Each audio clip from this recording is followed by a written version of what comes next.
Hello everyone, I welcome you all to conquer UPSC. अभी ये हमारा 4th लेक्चर है जहां पे हम डिस्कस करने वाले पोस्ट मौर्यन और गुप्तन के बारे में बात करेंगे हम। देखिए, अब तक जो हमने क्या डिस्कस वो था प्री हिस्टोरिक। इसके बाद में हमने डिस्कस किया इंडस वैली सिविलाइजेशन जो चलती है 2500 BC से 1750 BC तक। आर्यंस कब आते हैं? आर्यंस आते हैं, वैदिक आर्यंस बोलूं मैं या लेटर वैदिक आर्यंस, ये आते हैं 1500 BC में और वहां से स्टार्ट होता है आर्यन सिविलाइजेशन, या मैं बताऊं आपको तो सेकेंड सिविलाइजेशन लेटर आर्यन में स्टार्ट हो जाता है, सेकेंड अर्बनाइजेशन। 1500 BC से हमने हिस्ट्री पढ़ी थी 600 BC तक, जहां पे हमने इनका पॉलिटिको एडमिनिस्ट्रेटिव सिस्टम जाना, सोसाइटी के बारे में जाना, इनों की इकोनॉमी कैसी थी, पैस्टोरल थी या एग्रेरियन थी, वो सब जाना हमने।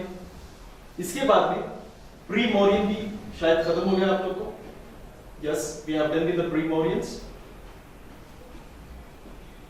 प्री मौर्यंस यानी बुद्धिज्म, जैनिज्म के बारे में बताया था मैंने आपको। इसके अलावा हमने अशोका के बारे में बहुत सारी चीजें जाना, ठीक है। तो ये हो गया प्री मौर्यन। इसमें हिस्ट्री पढ़े थे हम 600 से लेकर 300 BC तक, राइट। इसके बाद में पोस्ट मौर्यन आता है। मौर्यन जब तक स्ट्रॉन्ग है, मैंने आपको दिया था लास्ट क्लास में रीजंस के डिक्लाइन कोई भी एम्पायर किस वजह से होगा, जहां पे हमने डिस्कस किया था पॉलिटिकल इनस्टेबिलिटी आ जाती है एक किंगडम में, वीक सक्सेसर्स आने की वजह से। यहां पे मौर्यंस में जब तक अच्छे राजा रूल कर रहे थे तब तक ये स्ट्रॉन्ग रहेगा, कोई नजर उठा के फॉरेनर भी नहीं देखेगा। लेकिन जिस तरह से वीक रूलर्स आना स्टार्ट हो जाते हैं, ठीक है, जब तक चंद्रगुप्त मौर्य, बिंदुसारा, अशोक रूल कर रहे थे, मगधा, किसी की हिम्मत नहीं हुई कि मौर्यन एम्पायर की तरफ देखें। लेकिन जब तक ये स्ट्रॉन्ग राजा थे तब तक ही। जब अशोक के बाद में इनके बेटे रूल कर रहे थे तब ये वीक सक्सेसर्स थे। I told you, weak successor जब भी होंगे, वीक सक्सेसर्स यानी अशोक के बहुत सारे बच्चे अब एक दूसरे के लिए लड़ेंगे कि कौन जाके गद्दी पे बैठेगा, कौन जाके थ्रोन संभालेगा। अब इनके बीच में लड़ाई होगी। अब ये लड़ाई में आर्मी और ब्यूरोक्रेसी, दो अलग अलग राजाओं के पास, कोई ये भाई के साथ देगा, कोई ये भाई का साथ देगा। इंटेंशन यही होता है आर्मी और ब्यूरोक्रेसी का कि जो वीक सक्सेसर है उसको जिता दे, क्योंकि जब वीक सक्सेसर जीतता है तब ये लोग इनकी मनमानी चलाते हैं। वो वीक सक्सेसर जो थ्रोन पे बैठेगा, अब वो पपेट हो जाएगा इनके हाथ में। किनके हाथ में? आर्मी और ब्यूरोक्रेसी के हाथ में। तभी तो मैंने कहा था जब भी परवेज मुशर्रफ कमजोर पड़ेंगे, नवाज शरीफ जब कमजोर पड़ेंगे, परवेज मुशर्रफ तो उठेंगे ही उठेंगे, ठीक है। तो ये लोग क्या करेंगे? वीक सक्सेसर का साथ दे देंगे। अब जब यहाँ पे सिविल वार जैसी सिचुएशन होती है, हर कोई वार में इन्वॉल्व होता है, तब किसी को ख्याल ही नहीं आएगा कि हम कहां से लेकर टैक्सेस लेकर आए। उस समय तो ऐसा नहीं था कि इलेक्ट्रॉनिकली पे कर दे रहे हैं आप। तब टैक्स कलेक्ट करने के लिए जाना पड़ता था, तब टैक्सेस का ख्याल नहीं आता था ये लोग के पास, इतना इन्वॉल्व हो जाते थे। इसकी वजह से क्या होगा? इसकी वजह से होगा इकोनॉमिक क्राइसिस। अब इकोनॉमिक क्राइसिस आए, पेमेंट नहीं कर सकते सैलरीज ऑफिसर्स को, फूड सोर्सेस की भी अवेलेबिलिटी नहीं होती है, तब क्या होगा? फॉरेनर्स आएंगे, हमारे पास कुछ अवेलेबल नहीं होगा, वो इन्वेट कर देंगे। मौर्यंस के बाद में ऐसे ही हुआ था। मौर्यंस जब तक स्ट्रॉन्ग थे तब तक सही चल रहा था सब, लेकिन जिस तरह मौर्यंस डिक्लाइन हो गए तब फॉरेनर्स इन्वेट कर दिए। मैंने एग्जांपल देकर समझाया था आपको, मैं फिर से दोहरा देता हूं। ये लोग स्ट्रॉन्ग थे, ये लोग डिक्लाइन हो गए, ये लोग कमजोर हो गए, तो यहां से इंडो ग्रीक्स ने इन्वेट करना स्टार्ट कर दिया। जब मुगल्स में बाबर, हुमायूं, उसके बाद में अकबर, शाहजहां, जहांगीर, औरंगजेब, ये स्ट्रॉन्ग बादशाह थे, तब तक किसी की नजर नहीं थी इंडिया पे इन्वेट करने की। जैसा ये लोग कमजोर पड़ जाते हैं, लाटर मुगल सेकंड फेज डिस्कस करेंगे हम, औरंगजेब के बाद में जितने भी सक्सेसर्स आते हैं मुगल्स के, वो कमजोर होते हैं, तो उसकी वजह से क्या होगा? नादिर शाह के इन्वेशन हो जाएंगे, अहमद शाह अब्दाली के इन्वेशन हो जाएंगे, ठीक है। जब गुप्तन्स कमजोर पड़ जाएंगे, जब हुन्स इन्वेट कर देंगे, राइट? जब हर्षवर्धन कमजोर पड़ जाएगा तब मुस्लिम इन्वेशंस होना स्टार्ट हो जाएंगे।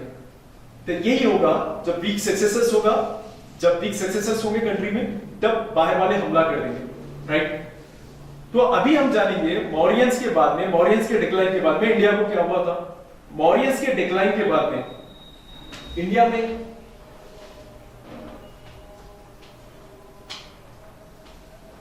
इंडिया की जो हिस्ट्री है उसको बोलेंगे हम पोस्ट मौर्यंस। आज हम डिस्कस करेंगे पोस्ट मौर्यंस के बारे में,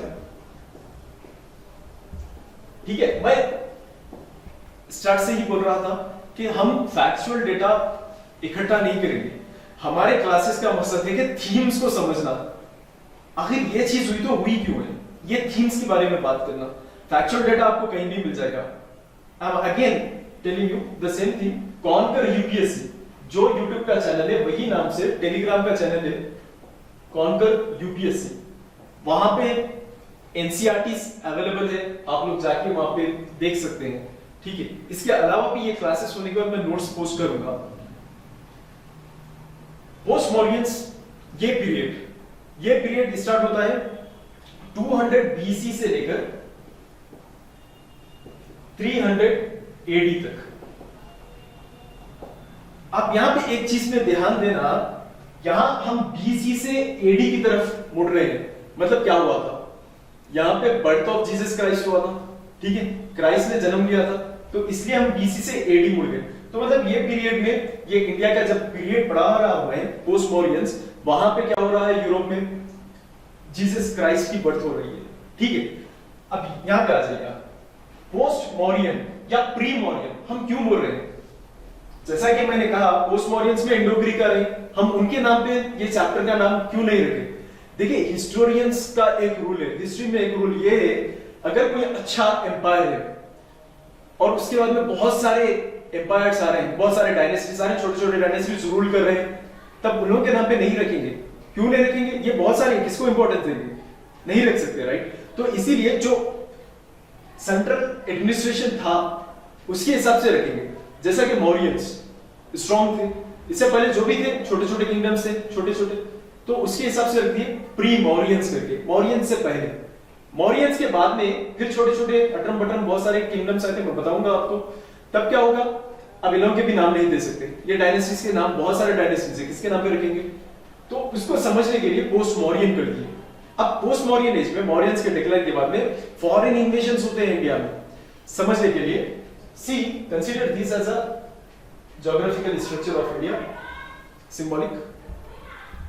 यहां पे शुंगा रूल कर रहे हैं, नॉर्थ ईस्ट से इंडो ग्रीक्स आ गए हैं। यहां पे तो हमें पता ही है कि यहां पे पांडियंस थे, यहां पे चेरास थे केरला में, यहां पे क्या थे, चोलास थे। चोला याद रखें, हम आगे यूज करेंगे चोलास को। यहां पे शातवाहनास, ठीक है?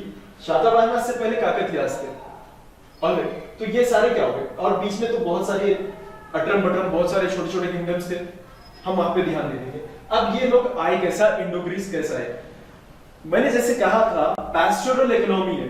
पैस्टोरल इकोनॉमी में क्या होगा, कैटल्स को लेकर निकलेंगे, जब तक वहां पे हरियाली वगैरह होंगे, वहां पे वो ट्राइब है ना वेट करेगा, वहां पे रुकेगा।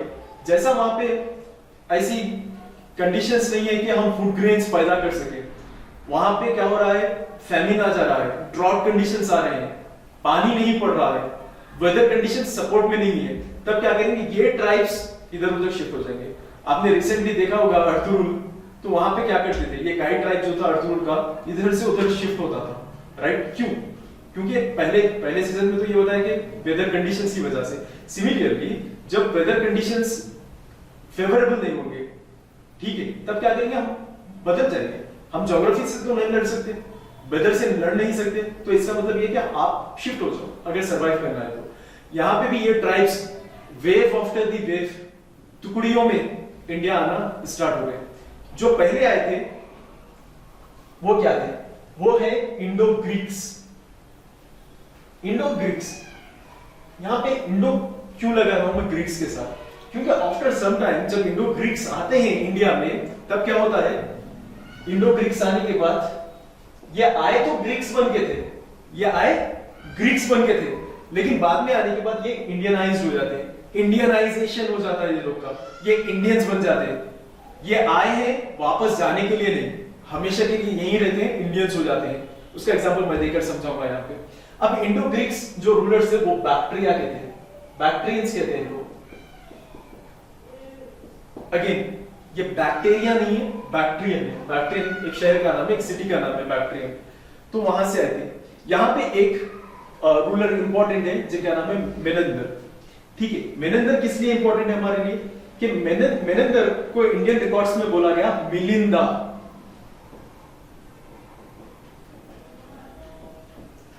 मिलिंदा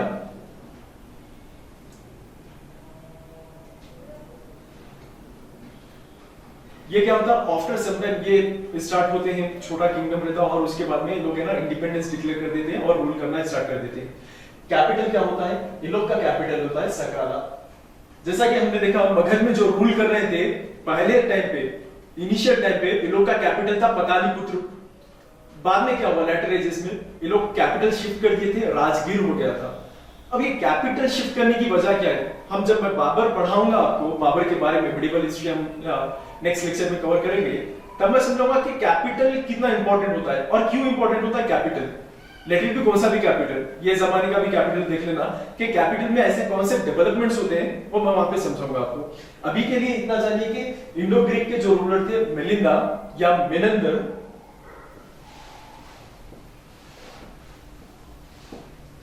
यहां पे रूल कर रहे थे, इंडिपेंडेंस डिक्लेयर कर दिए थे। इसके बाद में क्या हुआ, यहां इनके कोर्ट में एक बुद्धिस्ट फॉलोअर थे, यानी बुद्धिस्ट मॉन्क थे, इनका नाम है नागासेना।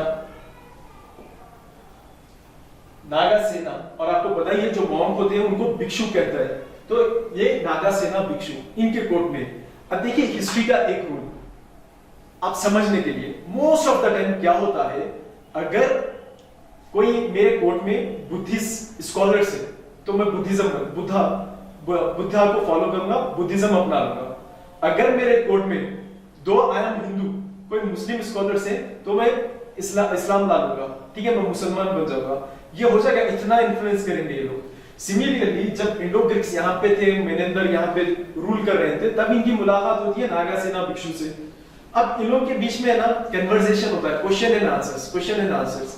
ये हर चीज पूछते हैं मिलिंदा या मेनेंदर नागासेना से, और नागासेना हर चीज का आंसर देते हैं। अब आंसर करने के बाद अब एक रिलीजन क्वेश्चंस के आधार पे बनता है, क्वेश्चंस पूछो, क्वेश्चन का डॉट क्लियर हो गया तो आप अपना लेंगे, ठीक है। आप क्वेश्चंस इसीलिए कर रहे हो क्योंकि आपको वो रिलीजन में जाना है, ठीक है। मोस्ट ऑफ द टाइम ऐसे ही होता है, या तो क्रिटिसाइज करना या तो जाना है।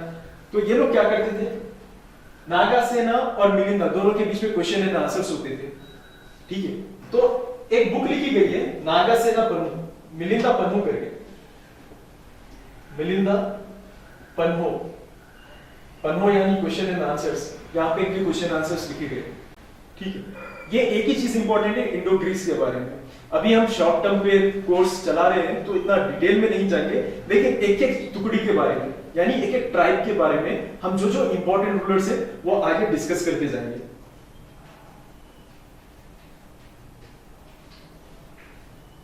Again gold coins Indo Greeks India में लेकर आए थे। अभी तक आपको पता ही होगा पंचमार्क कॉइन्स समझा था मैं लास्ट लेक्चर में, पंचमार्क कॉइन्स चल रहे थे या डाई स्ट्रक्चर कॉइन्स चल रहे थे। अभी जब इंडो ग्रीक्स आएंगे गोल्ड लेकर आएंगे, गोल्ड कॉइन्स बनाए जाएंगे।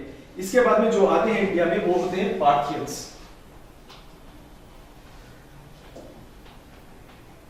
पार्थियंस को हम पहलावास भी कहते हैं, पल्लावास नहीं कह रहा हूं मैं, पहलावास और Parthians. Hence Parthians also known as पहलावास। अब ये लोग के बारे में एक चीज जानना, जो यहाँ पे पार्थियन के एक रूलर थे, इनका नाम है गोंडोफर्निस। हाँ, ये तो हमारे लिए इंपॉर्टेंट नहीं है, लेकिन इनके पीरियड में 19 से लेके 14 एडी तक, 40 एडी तक ये इंडिया में रूल करते हैं। ये इंपॉर्टेंट नहीं है, लेकिन इनके पास ये जब इंडिया में रूल कर रहे थे नॉर्थ वेस्ट में, तब क्या हुआ था यूरोप में, ठीक है, जीसस क्राइस्ट थे। देखिए डेट क्या है 1940 एडी, जीसस मतलब क्राइस्ट का क्रूसिफिकेशन कब होता है? अराउंड 34 एडी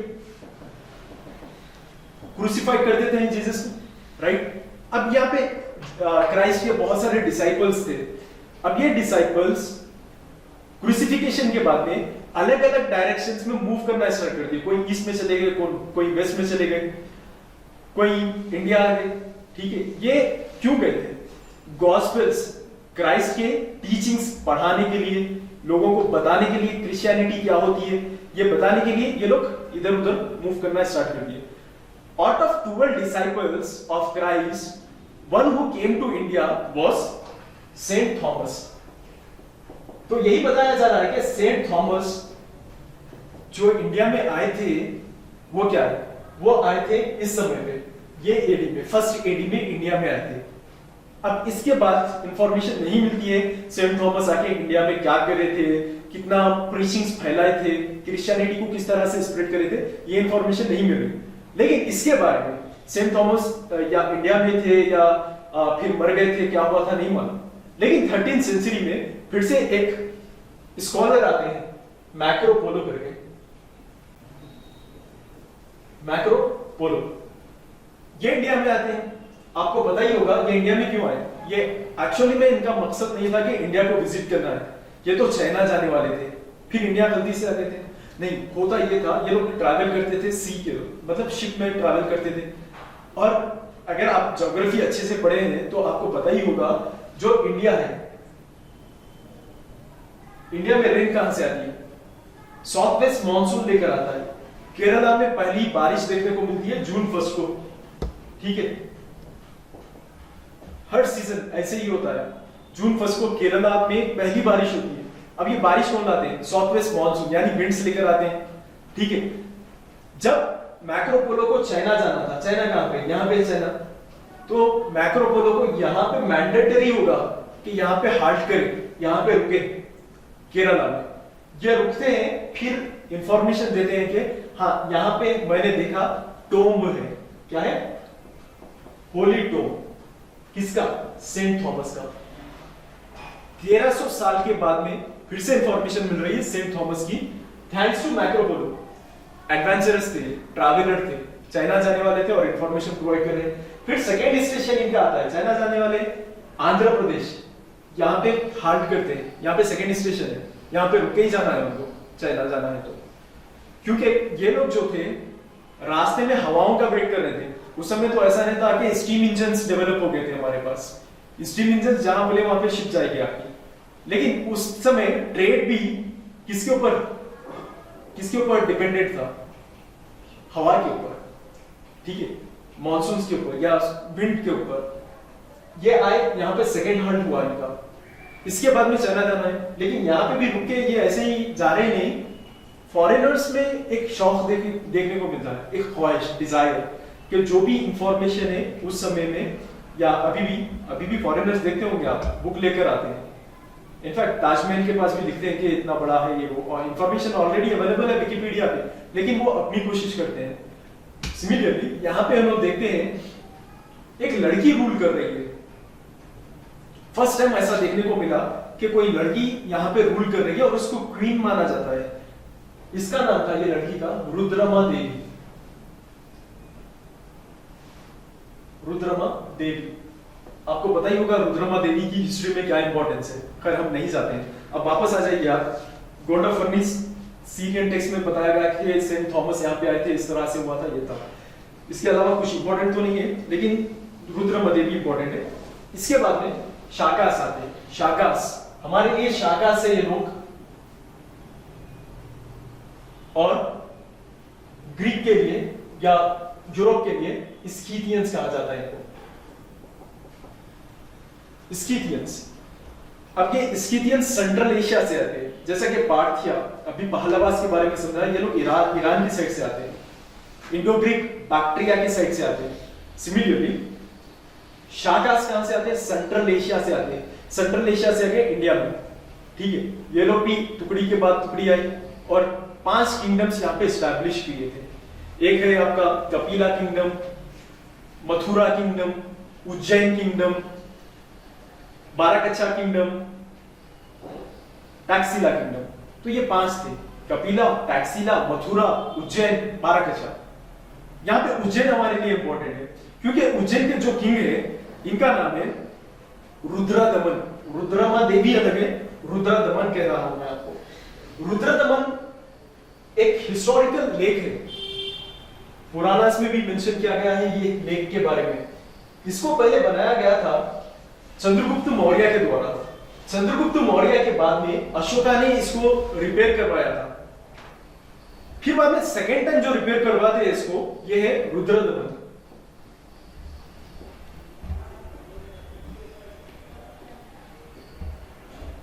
ठीक है, रुद्रदमन ने सेकेंड टाइम इसको रिपेयर करवाया। ऑलराइट, नाउ इसके बाद में अब ये कहां से हमें मिल रही है इंफॉर्मेशन? ये हमें मिल रही है इंस्क्रिप्शन जूनागढ़, जो कि अभी गुजरात में आता है, जूनागढ़। यहां पे एक इंस्क्रिप्शन लिखी गई थी और ये पहली हिंदी में लिखी जाने वाली इंस्क्रिप्शन है। ठीक है, ये इंस्क्रिप्शन पे लिखा गया था कि I am sorry, not Hindi, Sanskrit में लिखी जाने वाली पहली इंस्क्रिप्शन है, संस्कृत में। हिंदी तो बाद में आएगी, गुप्तम के बाद में हिंदी आना स्टार्ट होगी। ओके, ये होगा, आ रहा है समझ में आपको? जूनागढ़ इंस्क्रिप्शन हमारे लिए इंपॉर्टेंट है क्योंकि सुदर्शना लेख के बारे में बताया गया है कि, और ये फर्स्ट ही हिंदी में इंस्क्रिप्शन है। लिटरेचर तो है, ठीक है, लिटरेचर अलग होता है जो रिकॉर्ड्स में लिखा जाता है, बुक्स में लिखा जाता है, इंस्क्रिप्शन जो एनग्रेव करते हैं। ऑलराइट, अब इसके बाद में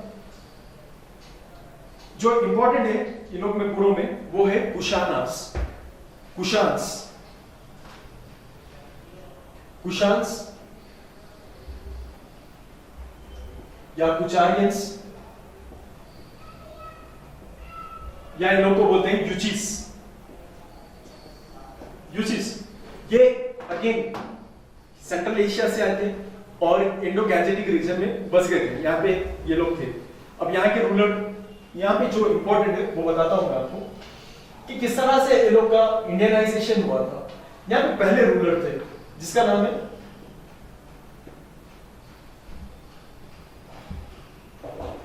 कुजुला, KUJ, कुजुला द फैसिस। ठीक है, सेकेंड आते हैं विमा, विमला द फैसिस। तीसरे आते हैं कनिष्का। अब इनके बाद में जो रूलर्स आते हैं वो देखिए कुछ इस तरह से। कनिष्का के बाद में हुविष्का, सुशिष्का, वासुदेवा। इंपॉर्टेंट थिंग जो नोट करने वाली है, देखिए आए कहां से थे? सेंट्रल एशिया से। नाम भी कुछ अलग थे, लेकिन आफ्टर सम टाइम ये लोग के नाम क्या हो रहे हैं? कनिष्का, वासुदेवा। नामों से समझ में ये आ रहा कि ये लोग का इंडियनाइजेशन हो गए थे, कंप्लीटली इंडियंस बन गए थे ये लोग। ऑलराइट, तो ये एक इंफॉर्मेशन इंपॉर्टेंट है। नाउ अगेन आ जाइए आप कहां पे? शुंगा डायनेस्टी मैं समझा रहा हूं, लेकिन एक बार मौर्यन से कनेक्ट कर लेता हूं। शुंगा डायनेस्टी, शुंगास, अब ये इंडो ग्रीस के बाद में, पार्थियंस के बाद में, यानी पहलवास के बारे में, बाद में शाकास के बाद में शुंगास पढ़ना है। अब ये शुंगास कौन थे? I told you in the last class कि शुंगास जो होते हैं वो अशोका या मौर्यन का डिक्लाइन करते हैं। ठीक है, लास्ट रूलर जो होते हैं मौर्यन डायनेस्टी के, इनका असैसिनेशन किसने किया था? इनका असैसिनेशन किया था पुष्यमित्रा शुंगा ने। पुष्यमित्रा शुंगा ने। और आप सरप्राइज हो जाएंगे जानकर, ये जो थे वो ब्राह्मण थे, and he is the responsible कि ब्राह्मणिज्म जो फिर से रिवाइव हुआ है, क्रेडिट गोस टू हिम। ये रिवाइव करते हैं ब्राह्मणिज्म हिस्टोरियंस। अच्छा ठीक है, फिर से ये बात भी आ जाइए आप, ये कास्ट, ये ब्राह्मण होकर क्षत्रिय वाले काम क्यों कर रहे हैं? लड़ाई करना किसका काम? रूल करना किसका काम? क्षत्रिय का काम है। यानी इसका मतलब फिर से अगेन वही हो गया कि थ्योरिटिकल था। सारी चीजें कास्ट के बारे में थ्योरिटिकल थे, प्रैक्टिकल नहीं थे। और लेटर एजेस में आके ये थ्योरिटिकल भी हो गए, प्रैक्टिकल भी बन गए। ऑलराइट, तो और एक चीज इतिहासकारों ने ये बताई है कि पुष्यमित्र शुंगा अशोका की जो वंश था उसका खत्म क्यों करते हैं, या मौर्यंस डिक्लाइन का पतन क्यों करवा देते हैं? हिस्टोरियंस ने कहा, थोड़े हिस्टोरियंस ने ये कहा कि इज बिकॉज ऑफ अशोका ने बहुत ज्यादा सपोर्ट किया था बुद्धिज्म को। ब्राह्मण्स नाराज हो गए थे। ब्राह्मण्स की जो हेजिमनी थी वो सब खत्म होने गए, domination of Brahmins was vanished, destructed. तो इसी का बदला पुष्यमित्र शुंगा ने बाद में लिया, ठीक है। लेकिन फिर से एक चीज ये समझिए आप, अशोका के बाद में इनका बेटा बैठा था कुणाल गद्दी पे, इसके बाद में समृद्धि, ठीक है, कुणाल के बाद में समृद्धि, उसके बाद में एक दो राजा आते हैं, फिर उसके बाद में दूसरे रूलर्स होते हैं। अगर ब्राह्मण्स की दुश्मनी अशोक के साथ थी तो अशोक को मारना था, या इसके बाद में फौरन दूसरा जो बेटा था कुणाल, वही खुद वीक था, उसको ही मार देना था। 4-5 जनरेशन के बाद में मौर्यंस का पतन करा रहे हैं। ये रीजन क्या है? रीजन तो यही होगा, ये ब्राह्मण्स नाराज नहीं थे, नाराज होते तो पहले लड़ाई हो जाती थी, कुणाल को ही खत्म कर देते थे। फिर रीजन क्या था? रीजन यही है कि पुष्यमित्र शुंगा एम्बिशियस आदमी था, इसको पसंद था कि टेरिटोरियल एक्सपेंशन करे, राजा बने, एम्बिशन था इसके मन में। तो वही सक्सेस करने के लिए, वही अचीव करने के लिए इन्होंने मौर्यंस का डिक्लाइन कर दिया, मौर्यंस का पतन हो गया। तो हिस्टोरियंस जो कहते थे उसका कॉन्ट्रा आर्गुमेंट मॉडर्न हिस्टोरियंस ने देखा कि देखिए आप जो ब्लेम लगा रहे हैं अशोक के ऊपर कि अशोक की वजह से मौर्यन समाज का डिक्लाइन हुआ, पतन हुआ, तो इससे उसको मुक्त कर दो। जैसा कि एक मॉडर्न स्कॉलर है उपिंद्र सिंह मैम, ये for your information let me tell you, she is the daughter of Manmohan Singh, former prime minister of India. तो इन्होंने बहुत सारे बुक्स लिखे हैं इंडियन हिस्ट्री पे। उन्होंने कहा कि अब है ना अशोक को एक्सोनरेट कर दो ये ब्लेम से कि अशोक की वजह से मौर्यन समाज का पतन हुआ, ठीक है। अब ये पुष्यमित्र शुंगा आगे डायनेस्टी संभाल रहे हैं। पुष्यमित्र शुंगा के बारे में कुछ ज्यादा इंपॉर्टेंट इंफॉर्मेशन नहीं है, एक्सेप्ट के यहाँ पे ग्रामर्स के बुक्स लिखे गए थे, पाणिनि ये एज में थे, अष्टाध्यायी लिख दिए ये। अब देखिए ग्रामर से हिस्टोरियंस को क्या इंफॉर्मेशन मिलती है ये बता देता हूं मैं, आगे बढ़ेंगे। एक ग्रामर की बुक जिसमें लिखा हुआ है लिबरेट करके या नियोगा करके, ठीक है, नियोगा एक टर्म है जिसका लिटरल मीनिंग इंग्लिश में है लिबरेट करके, ठीक है। तो लिबरेट के बारे में मालूम हो गया हमें। ग्रामर में अनुलोम और प्रतिलोम के बारे में बताया गया, तो हमें समझ में आ गया कि मेल इज हैविंग पॉली, मतलब अनुलोम higher class male lower class female से शादी कर रहा था। यहाँ पे प्रतिलोम का भी जिक्र था ये ग्रामर में, प्रतिलोम करके, तो lower class female higher class male से। तो इस तरह से सोसाइटी के बारे में बहुत सारी चीजें मालूम होती है ग्रामर की वजह से कि ये टर्म लिया गया, तो ये टर्म इसलिए लिया गया कि ये चीजें हो रही थी वहां पे, तो इसीलिए ये टर्म लिया गया था। तो हम ये टर्म से इनकी सोसाइटी पढ़ लेते हैं, आ रहा है समझने। अब इनके बाद में फिर जो किंगडम्स थे छोटे छोटे, जैसा कि कहा इंडो ग्रीक्स, शुंगा एटसेट्रा, अब इन लोग को कंसोलिडेट करने के लिए गुप्तंस आएंगे, ठीक है, गुप्तंस। अब गुप्तंस जो है वो फिर से कंसोलिडेट कर लेंगे, अखंड भारत बना देंगे। अब देखिए गुप्तंस जो थे, चंद्रगुप्त यहाँ पे भी आते हैं, चंद्रगुप्त मौर्य अलग है, चंद्रगुप्त मौर्य मौर्यन एम्पायर के हैं। यहाँ पे जो चंद्रगुप्त है ये गुप्ता डायनेस्टी के, गुप्ता किंगडम के। अब ये जो चंद्रगुप्त है यहाँ पे बहुत एम्बिशियस है, अब ये क्या करेंगे, कंसोलिडेट करेंगे। अब जितना चंद्रगुप्त करेंगे कंसोलिडेट, उससे ज्यादा इनका बेटा करेगा समुद्रगुप्ता। समुद्रगुप्ता ने तो यहाँ पे नॉर्थ में डायरेक्टली रूल कर दिया था और साउथ में इनडायरेक्टली रूल एस्टैब्लिश कर दिया था। ना what do you mean by direct and indirect rule? Direct rule में क्या होगा, डायरेक्टली ये यहाँ पे थ्रोन पे बैठेंगे और यहाँ पे रूल करेंगे। इनडायरेक्ट में क्या होगा, इनडायरेक्ट में ये आएंगे, लड़ेंगे, साउथ में जो किंगडम्स है उन लोगों से लड़ेंगे और उन लोगों को फिर से गद्दी पे बिठा देंगे और बोलेंगे आपको एनुअल ट्रिब्यूट, एनुअल टैक्सेस मुझे पे करना होगा, अगर नहीं पे करेंगे तो फिर मैं साउथ में आऊंगा और लड़ूंगा आपसे।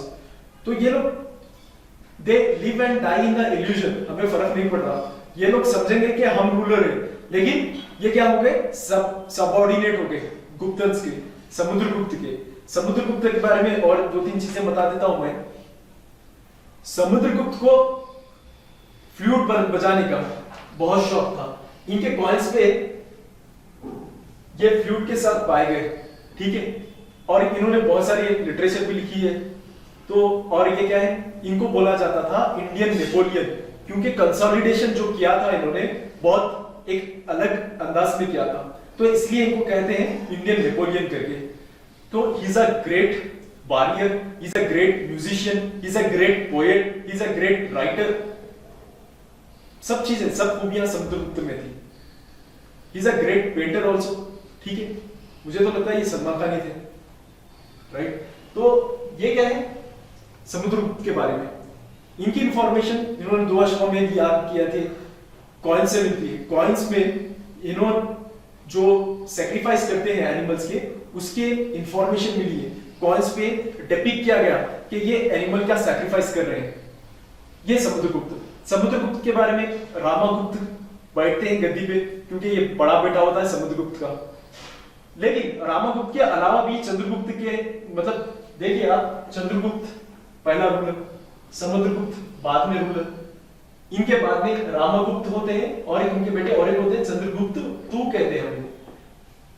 इनको और इनको अलग अलग करने के लिए, डिफरेंसेस बताने के लिए दोनों का नाम, अभी भी ये कल्चर होता है ना इंडिया का, दादा के नाम पे नाम रख देते हैं बेटे का, राइट, नाना के नाम पे नाम रख देते हैं बेटे का। तो यहाँ पे भी वही हो रहा था, चंद्रगुप्त जो दादा का नाम था वो बेटे को दे दिया था समुद्रगुप्त। अब दोनों को डिस्टिंग्विश कैसा करेंगे, तो स्कॉलर्स क्या करते हैं, इनके आगे नाम ऐड कर देते हैं। आपने तो पढ़ा होगा लुईस 16 करके, वर्ल्ड हिस्ट्री में पढ़ेंगे, नहीं पढ़े। लुईस 16, लुईस 17 क्या है, इन लोग के नाम है।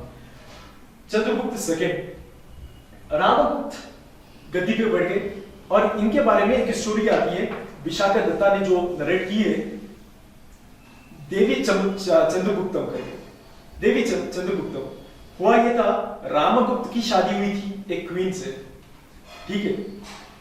अब चंद्रगुप्त जो थे, अब इनको तो गद्दी नहीं मिली क्योंकि ये छोटे बेटे थे, बड़े बेटे को गद्दी मिलती है। यूजुअली आमतौर पे यही होता है कि बड़ा बेटा थ्रोन संभालता है, ठीक है। ये बहुत ज्यादा अफसोस में थे कि मुझे गद्दी नहीं मिली, लेकिन फिर भी भाई का साथ निभा रहे थे। अब रामागुप्त की शादी हो गई एक क्वीन के साथ, होने के बाद अब जो यहाँ पे गुप्ता के पास में भी, गुप्ता जब थे, जब फॉरेनर्स इन्वेट करना स्टार्ट कर दिए थे, तब ये फॉरेनर चंद्रगुप्त के महल में जाते हैं और इनसे लड़ते हैं, इनको हरा देते हैं, रामागुप्त को हरा देते हैं। रामागुप्त को हराने के बाद में उन्होंने मतलब अग्रीमेंट होता है, मैंने कहा कि ट्रीटी होती है बाद में, वार हराने के बाद में। ये ट्रीटी कुछ ऐसी हुई थी, इन्होंने कहा फिर से गद्दी होना है तो बीवी मेरे हवाले कर दो।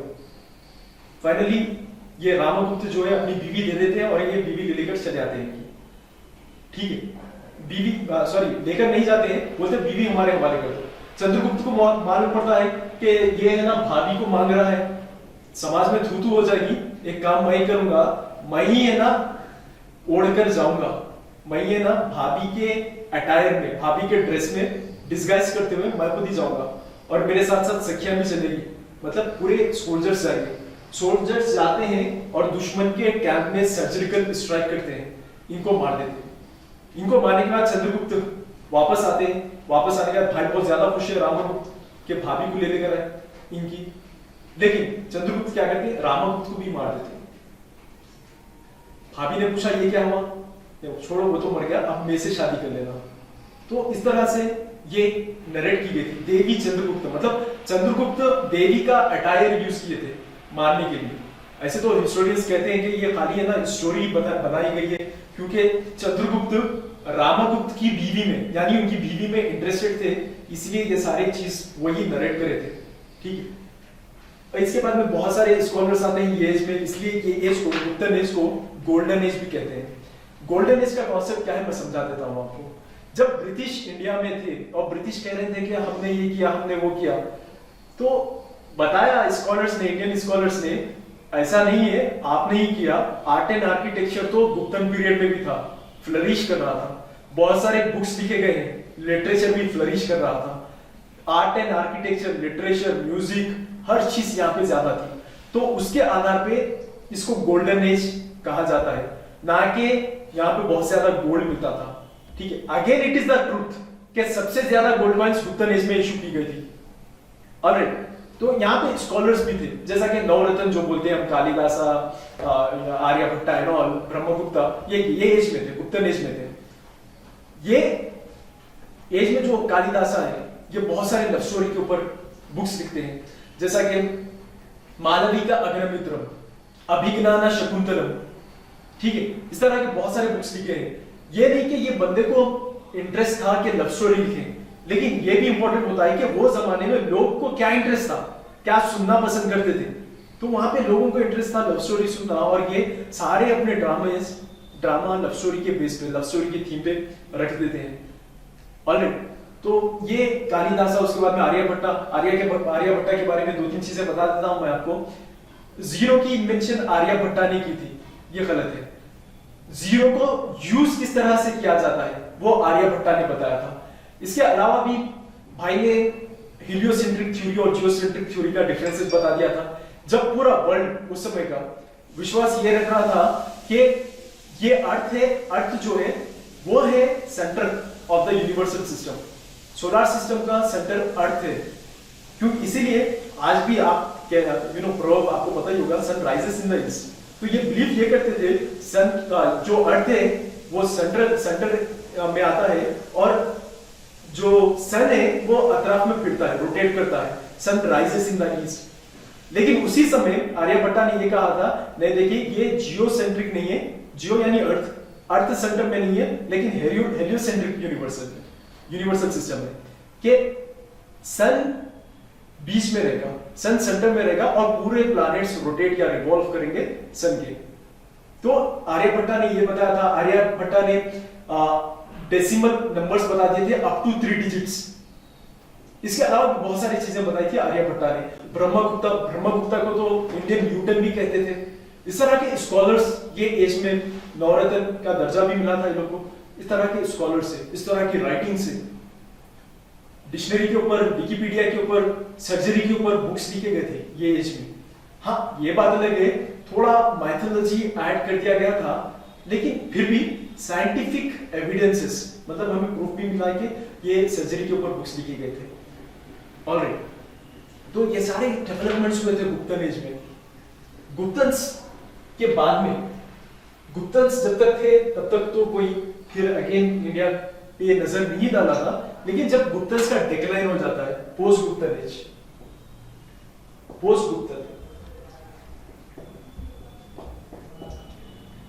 गुप्तन में क्या होता है, फिर बाद में गुप्तन्स का डिक्लाइन हो जाता है। ठीक है, इससे पहले एक टर्म समझिए आप, जो डायरेक्ट एंड इनडायरेक्ट रूल कह रहा था मैं आपको। डायरेक्ट में बादशाह यहीं पे बैठेंगे और इनडायरेक्ट में बोलेंगे कि टैक्सेस पे कर देना। इसको एक तरह से जोड़ता हूं मैं।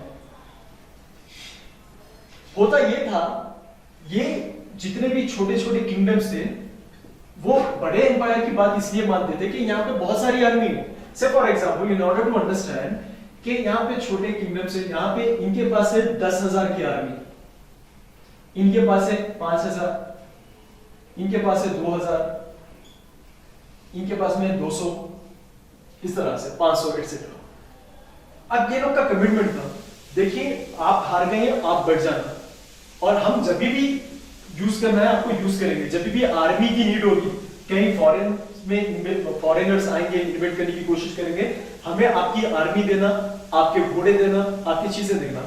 जब आप पानीपत देखते हो, मूवी की बात कर रहा हूं, third battle of Panipat, Marathas और अहमद शाह अब्दाली के बीच में जो हुई थी, वो मूवी में बताया गया कि किस तरह से मराठास कॉन्फेडरेशन करते हैं, मतलब एक दूसरे से हेल्प लेते हैं नॉर्थ इंडिया में अहमद शाह अब्दाली के अगेंस्ट में।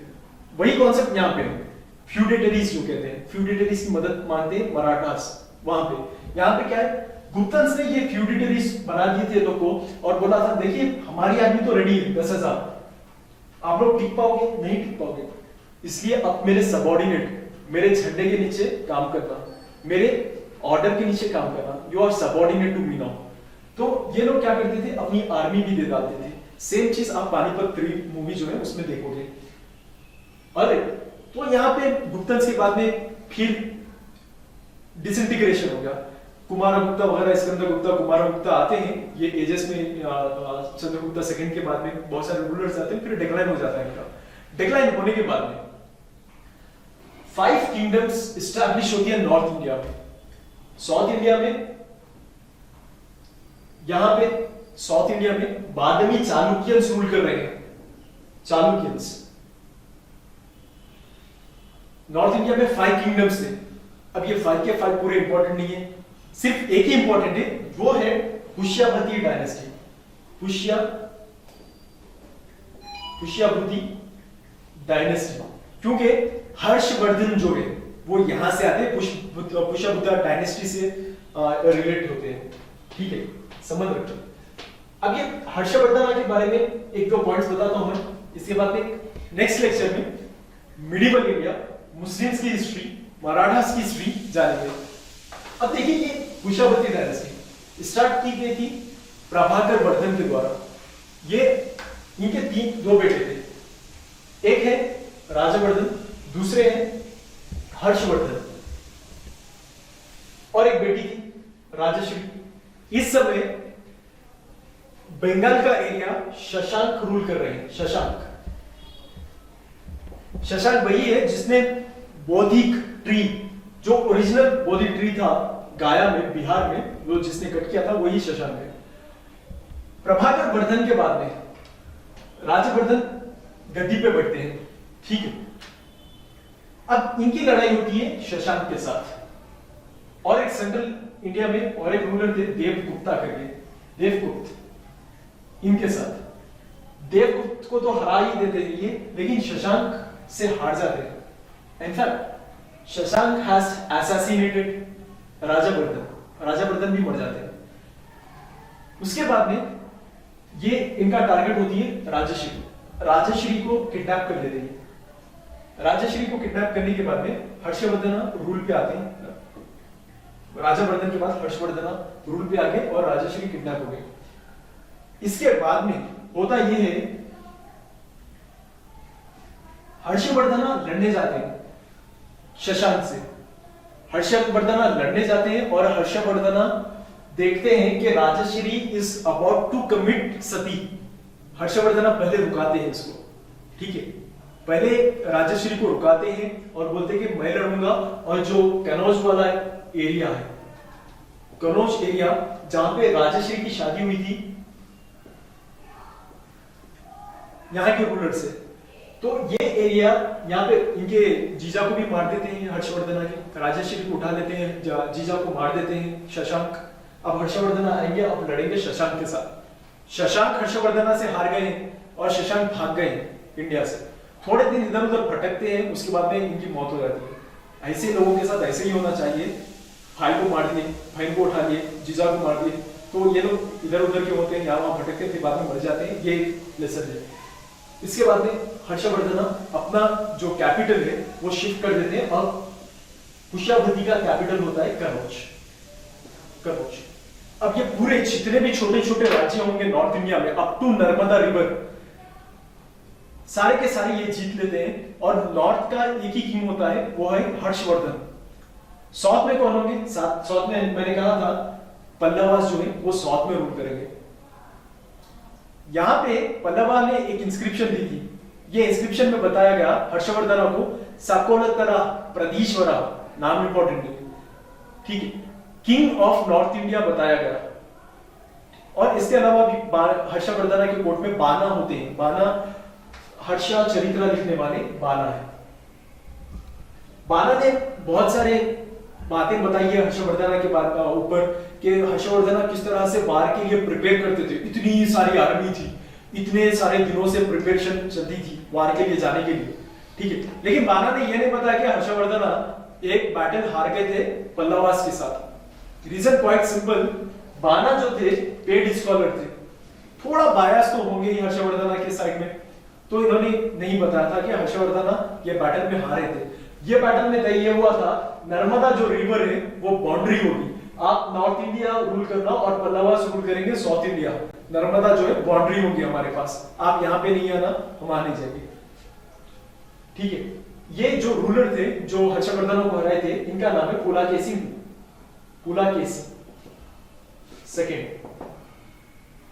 Alright, this is about Mauryan age, Guptan age and post Guptan age. इसके बाद में कल से हम मिडिवल हिस्ट्री स्टार्ट करेंगे। हाँ, मिडिवल हिस्ट्री में थोड़ा डीप में जाएंगे हम, क्योंकि it is quite easy to understandable और बहुत सारे इंफॉर्मेशन अवेलेबल, तो हम थोड़ा अच्छे से एस्टैब्लिश करेंगे। मिडिवल के बाद में इनफैक्ट आज तक मैंने कहीं भी लेक्चर नहीं लिया है मॉडर्न इंडिया के बारे में, मतलब ऑन फ्री लेक्चर्स नहीं लिए या ऑनलाइन लेक्चर्स नहीं लिए। मैं मॉडर्न इंडिया के लेक्चर्स फ्री में अवेलेबल करवा दूंगा यूट्यूब पे, हम ये भी लेक्चर्स के ऊपर बनाएंगे videos. Thank you very much.